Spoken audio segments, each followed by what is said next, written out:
Good morning guys, and welcome to Toddington Moto Park.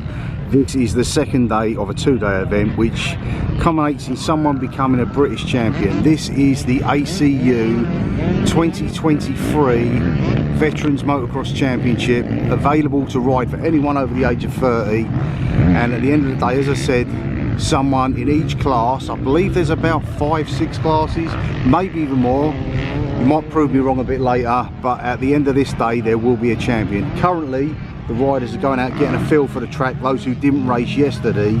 It is heavily watered, so it could be a bit sticky, a bit slippy the first couple of laps. Then as soon as these guys have done their practice, we will culminate with the first round of the championship, which I believe is the 40s 50s.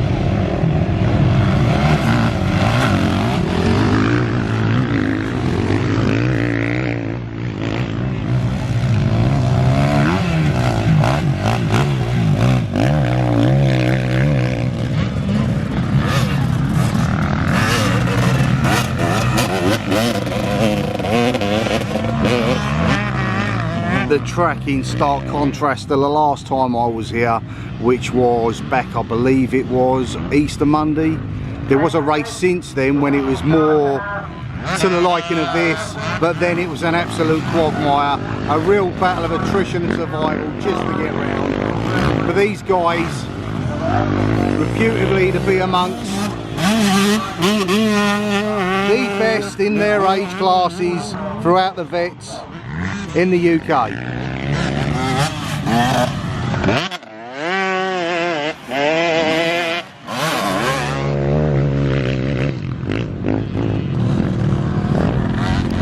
Not a good start for one of the riders there, but as I said, it will be slippy and a bit tricky in the practice lap.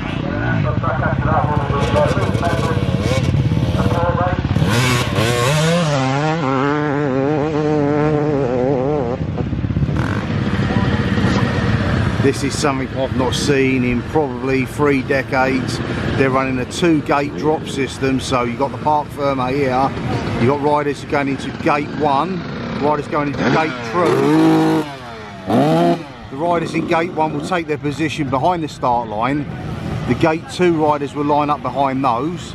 Once the gate 1 has dropped and they are clear, so probably where that water bail is up the top there, by the time they're there we know they're clear of the first corner. Then the second load of guys will start, and then you'll have both sets of their championship classes racing together.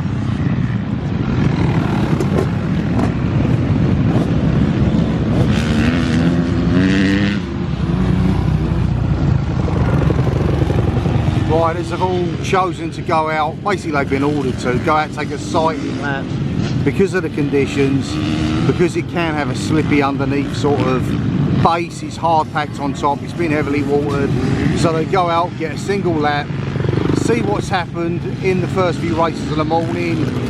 There will be, if you look over to the back there, that is a deeply rutted section at the moment, so they'll get a feel of it, go around, then they come along, get on the start line, and we'll be ready to go.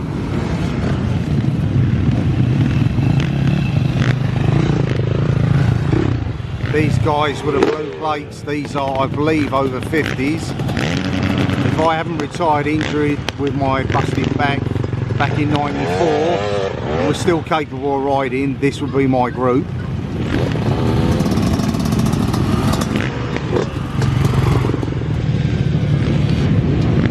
Your orange plate riders are your over 30s intermediate class. Talking of classes, the way it's working, yellow bibs are 30s championship, black bibs 40s championship. Then you've got the inters of white, which are 40-year-old inters. Green plates, or green bibs should I say, are over 50s intermediates. Blue bibs are 50s championship. Red bibs are 60s championship. You have the intermediates over 30s with orange. I believe there's grey bibs of 30s novices, 50s novices and 40s novices are maroon and light blue respectively, and some of the guys out there without bibs, there's a support class race taking place today as well. Hope that will make sense for you. So what are we talking about gear wise? Right, head to toe. So most of these riders nowadays will wear a Kevlar embossed crash helmet. Used to be able to wear full face and open face. Now I believe this is full face only. The open face used to come with either a detachable chin guard, or you wear open face like a mask underneath your goggles. Some of the guys with the full face helmets will wear like a nose guard underneath. Below that you will have, some of the guys wear a neck guard or a shoulder guard. I didn't have that back in my day. Underneath your race gear you have a chest protector. The back protector doesn't really do a lot. To be honest with you, it's pretty much for your roost that comes out the back of the bike as you come out of a corner. You're following a guy close behind and he puts the power down, he's going to pebble dash you with all sorts, whether it be cow muck or rocks, stones, mud, etc. And it just takes away that sting, which could hurt. It's a bit like having a shrapnel blast, to be honest with you. Over that you will have a race shirt. These guys today obviously have the bibs over the top of that. They'll be wearing gloves. Usually they've got a padded palm on them. A lot of them wear like a lycra fitting sort of gear nowadays. There is a lot of Gore-Tex and Kevlar in the clothing. Back in the day, back before my day, you could even get riders out there with leather motocross trousers on. You can imagine that in the race last time with the muck, it would have just got sort of sticky and it just sort of glues to you. Your boots, over the years, they just sort of become more like a ski boot, to be honest with you. So much plastic on the surround of them. The old days of the Alpine style ones, which was a black boot with just a metal shield on it. Then they got more colourful. You had the likes of City, Axo, Cine Solar, etc. Then, of course, your goggles you're going to have. In the day, you would have had tear-offs. Now, because it's more of a nature of being good to the environment, so they'll generally wear a roll-off system, which is like a camera sort of band. You'll pull on the cord and it rolls, and you'll probably get about up to 35 pulls out of that. Real good overview look of this side of the circuit. You have a sand pit down the other side at the start, and it is a bit rough down there, a bit rutty, but this is generally a spectacular part of the circuit. You've got a large jump there. And just talking about some of the bikes, back in the day, back sort of late 70s into the 80s, it was the likes of your Makos, it was Husqvarna, KTM. Back in them days you had the likes, the riders of Heinz Kindergarten on the KTM, Kurt Nickel on the KTM, and things seem to have come full circle. In between that period, the Japs really took over, so you had the likes of your Hondas, your Suzukis, Kawasaki's and Yamahas, and they were at the forefront for many years, as the likes of Mako pretty much sort of died a death and went away. But in that time, KTM and Husqvarna stayed strong, and now they're sort of, as I said, come full circle. They seem to be more prominent, and you've got the likes of Fanta now, which were predominantly known in the past as a trials bike.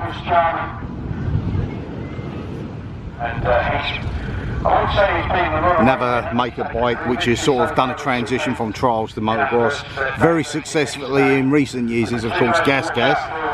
And a big shout out now, as it seems to be a bit quieter, to a guy, a very respectable guy, Paul Byrne, race day club secretary for the Luton Cup. He took a huge tumble yesterday. I didn't see it. I've seen pictures of him in hospital. He's got a busted collarbone. I believe he's bruised his lungs, got some major scuffs, cracked a tooth, and it looks like he's had a serious concussion from some of the marks on his head. But obviously the race gear done its job, and we wish him a speedy recovery for sure. He is one of these guys, a lot of us, if I was out there, some of the guys, we class ourselves as weekend warriors. We'd go out there, enjoy it, go out there, but he was a different class. When he's got his race head on, you just could not touch him. I of course raced with his father many years ago, and you find a lot of that now, that it goes through generations. Fathers, grandfathers pass it on, and the riders continue.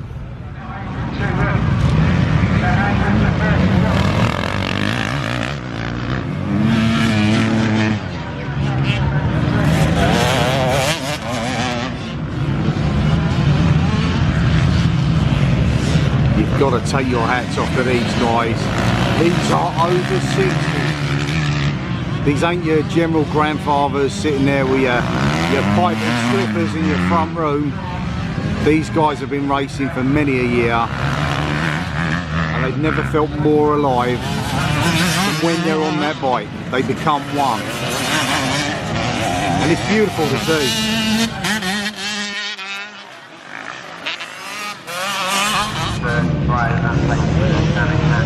Beer tent there behind us reminds me of one of the mainstay of two-day events. I did race two-day events, one with the schoolboys, which was with Northampton Motorcycle Club. That was back in '86. We actually rode at the track infamous for the Wild and Woolly back in the day, Tunnel Hill Farm.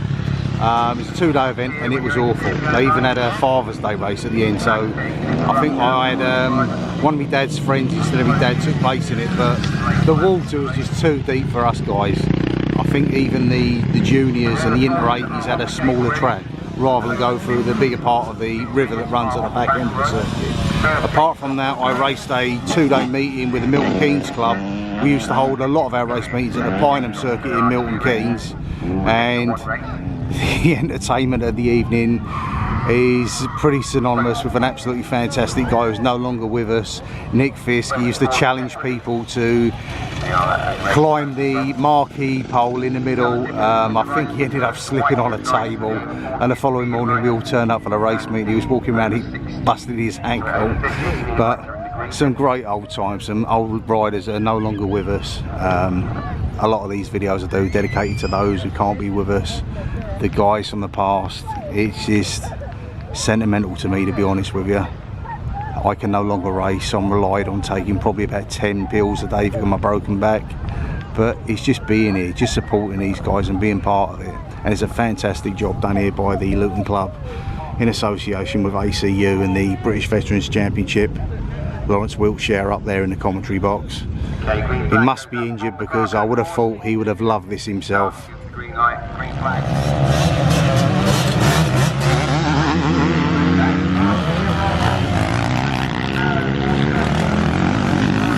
Number 11 as he goes through, local legend Julian Rawson.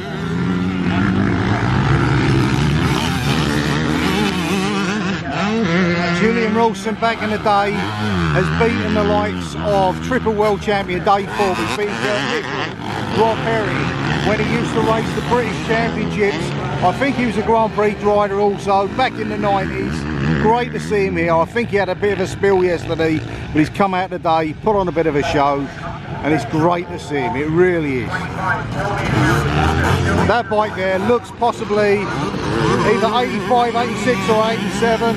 That was the year that I went from the schoolboys into the adults. Raced along the likes of Greg Hansen at Great Brick Hill.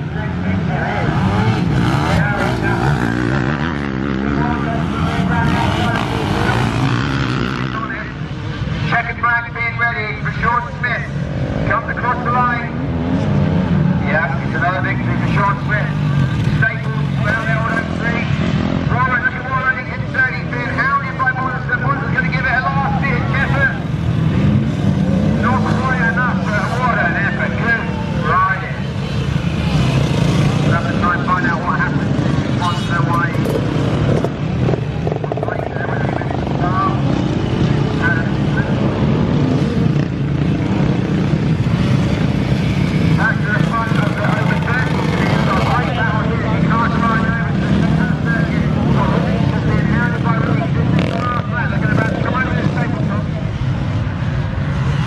Another incredible sight here. That's Russ Jarman there, ex-KTM racer in the Grand Prix, rated against the likes of Andre Malherbe, Eric Borge, George Jobé, Arkan Colquist, who are no longer with us. Russ Jarman starts springs from here night with Trevor Calderwood. They come around for the first time.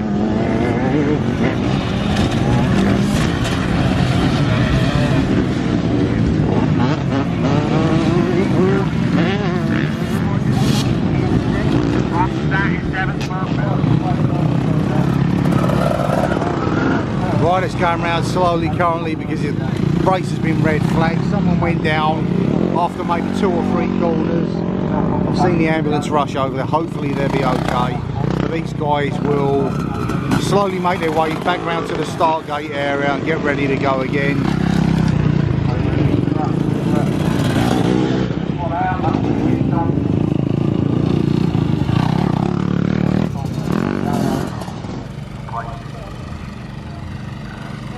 track with many different layouts. It gives me the opportunity to go around part of what they've used before. This was used pretty much last year. A rider would come up here, would already be on the pegs, preloaded the suspension, wouldn't jump. Generally the idea for this sort of part of the circuit would be to scrub it, drop the front end down here and get the power on as soon as he sees the apex of the corner. So they use what they call berms. Can be very, very rutted, and it's just gaining the line. But he would not be looking down here. The rider is always looking ahead like that. As he's coming on, he'll get the power on. And again, that jump over there, that they would generally scrub. The problem with jumping is you're losing traction, so unless you can jump low, which a rider will basically throw the front end over the lip of the jump and get the power down the other side. If he gets it wrong, it makes an almighty mess. Anyhow, back to the racing. Track conditions are near on perfect now. A little bit of dust, they will be out watering at places, but if you can see the bit we can see the tyre tread, that's what the riders love. Plenty of grip so they can get the power down as they come out of a corner. After that, it doesn't really matter, it's the corners and the jump levels. Anything apart from that they can cope with. But this morning obviously these areas were sticky, you're getting a lot of people with the front end washing out. Now you've got the berms, the ruts that are formed, so they'll get they don't so much matter, they just stick the front end in it and just get the power on. It doesn't matter what the back end does, it can turn round on them. But it's a beautiful circuit. I never got to race here. I raced at Luton's old circuit, which was Houghton Conquest, many times over the years through the 80s and into the 90s. Favourite circuits I had. Brick Hill was my local, Swanbourne as well, both sadly no longer with us. And our local track for the Milton Keynes Club was Pineham, which was next to a sewage work. So we used to race a meeting on New Year's Day. You had the Wild and Woolly, which was always on Boxing Day, and the Mud, Sweat and Gears, which I raced in on probably about 4 occasions, only finished it twice. They found the most gloopiest, horriblest muck you could find, and it would have all sorts in it. Being next to a sewage works, it wasn't pleasant, that's for sure. Good to see the rider back on his feet. If any of you out there think, oh, this is easy, walk in the park sort of thing, these are your 40 and 50-year-old novices. Now, I haven't raced for years, and I'll probably be well at the back. Probably be lapped by some of these guys. Don't be fooled by the fact that they got the word novice. It's probably taken them a good couple of years of practicing, getting used to it. A lot of these guys will suffer from the likes of arm pump. I know it was notorious when I was racing. And riding the dirt bike just churns your guts up. A lot of them, well, every one of them will have a kidney belt on, which is basically keeping your innards in one piece.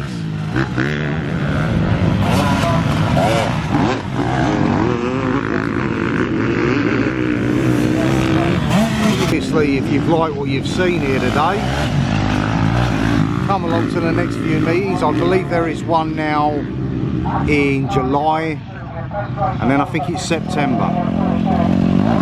And for the price of £6 admission fee on the gate on the day, it certainly doesn't break the bank, and you've got a full day of racing.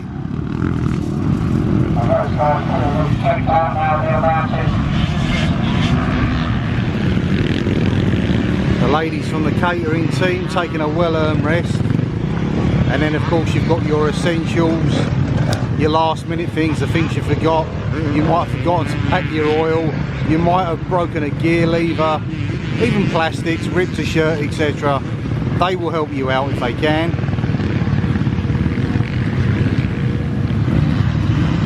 This is your double gate drop in action.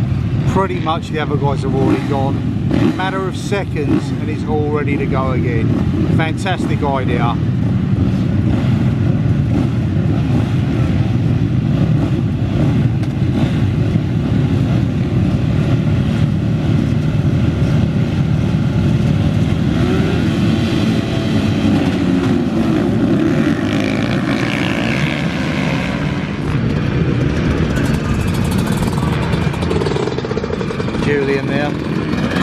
getting ready to go out, dust himself down.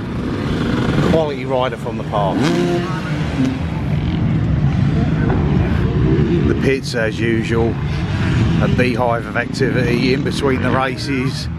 Riders double checking on things, maybe tightening up a chain, checking your wheels, your spokes, etc. Giving it a douse, getting rid of some of that muck.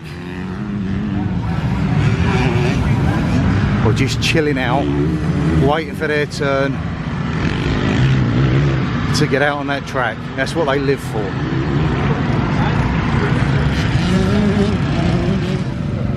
Here you go, classic bike alert. This is an 85 CR250. I had the 125, probably one of my favourite bikes I had back in the day when I was racing. We did have the obviously upside down forks. We had a front disc, but as you can see there, we had a rear drum brake. Even when I was actually in my first race meetings as an adult, no, actually was a schoolboy, I'd gone up from a YZ100, which both that and the YZ125 I had, both had front and rear drum brakes. Before that you had the likes of your cantilever suspension, your twin shocks, etc.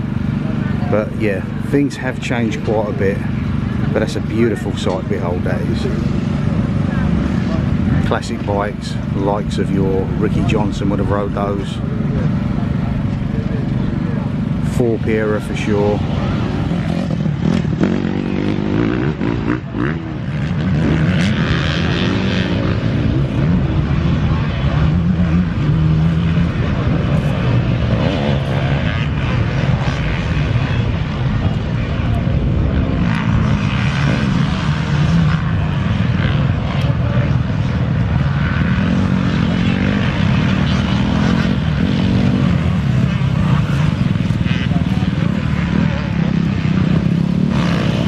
There's your champion.